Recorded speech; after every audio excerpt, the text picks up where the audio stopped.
Hi all, welcome to Chess 24/7. And unfortunately, this week I would not be streaming because of some prior commitments. But I've made sure that you guys don't lose out on any chess content, which is why I'm pre-recording these videos. Anyhow, this week I've decided that I will be creating a few chess educational videos, primarily focusing on the endgame aspect of the game, and I'll try to cover those uncommon topics which are not generally covered out there by YouTubers or maybe just YouTubers, I should say. So, with that said, let's dive into our today's topic, which is floating square. So, first of all, let me introduce to you what a floating square is. I'm sorry. Yep. A floating square is basically two, it's basically a kind of a special pawn structure wherein we have two pawns which form a square, and if that square reaches the last rank or beyond, then those pawns can promote without the help of our king.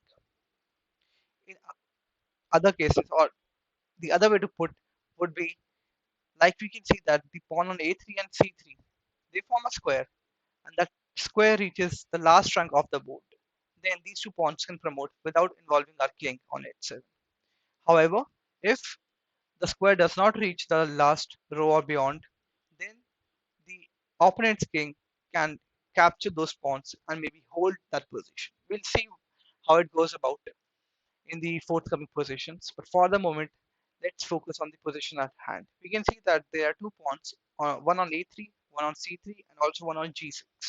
But we will be focusing on these two pawns only, on a3 and c3. We can also see that white has two pawns on h6 and g5. However, these cannot move because of the position of our king and our pawn. Now, coming back to a3 and c3, it's white to move in this position. You can pause the video and give it a shot. But this position is just lost. Let's say white plays king to c2, attacking our c3 pawn, but now we play a2. And if we look at this position, one of our pawns is going to be promoted. In this case, it's going to be the a pawn. Similarly, if white goes for a2, we push the other pawn, which is c3, and now our c pawn would queen. Let me pick a new position to demonstrate the same concept of floating square.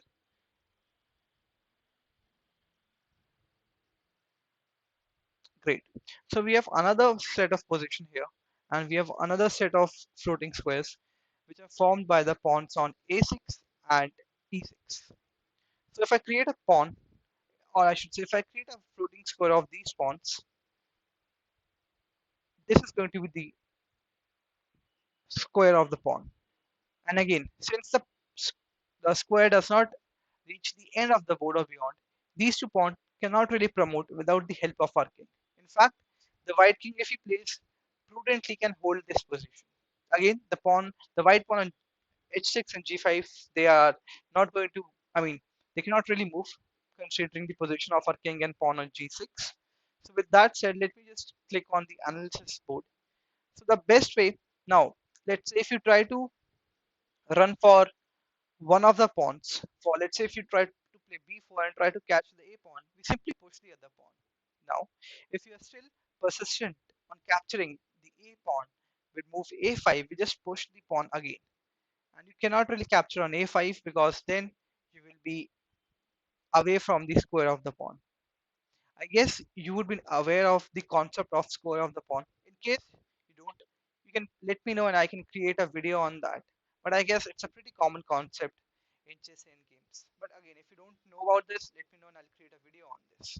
Again, the same rule applies if you try to capture the e pawn.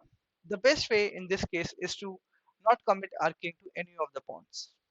Also, if you look at the black king's position, we need to make sure that the black king cannot leave this square, otherwise the h pawn will just promote. Now, the computer suggests king g8 again. King c5, we're not really committing to any of the pawns on the floating square. And now it's king h7, again we're not really committing to any of the pawns, and it's a draw in this position, because if we try to push for one of the pawns in this position, it will be easy for white king to capture both the pawns, because even now we are in the square of the pawn. and we can easily capture this pawn, and then it will be a winning position for white. Let me bring one more position onto the board, which will further cement this concept in your head. Okay, so we have another set of floating squares here. Again, since the pawns are not crossing, they are not reached the last rank of the board, then it's not possible for our black king to promote these pawns without the help of the king. I mean, if you look at this position, the position of the white pawns are also better in, in the sense that they are restricting our king on g7. So we need to make sure that the black king stays inside this square of the pawn. Also, we can create a square this side, but unfortunately, we don't have squares, so it will not be you. It will be hard for us to visualize if we create a pawn on the right side of g6. But yeah, the concept remains the same. Now in this position, let's say let me just check if I got the position correct over here. Yeah, got it. So in this position, by the way, it's black to move. I made a mistake over here. It should be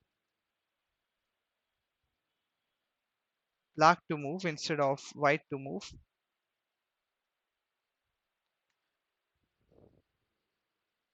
Got it. One sec.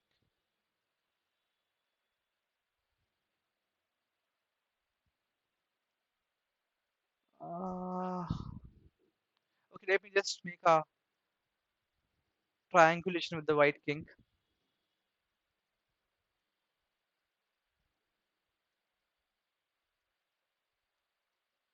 Yeah, now it's black to move. In this position, let's say the black side tries to play a4, trying to promote one of these pawns. Then we can play king b4, attacking the a pawn. And if we try to now play d4, then the black king can capture this pawn because the white king is still in the square of the d pawn. So yeah, that's about the concept of floating square. I hope it makes sense to you. In case if I if you did not get it, do put your comments in the comment section below. That way I can rectify them or maybe create another video clarifying those doubts. And I hope you like this video. And if you did, then do subscribe to the channel if you haven't already. And yeah, see you in my next video tomorrow. Thanks and take care.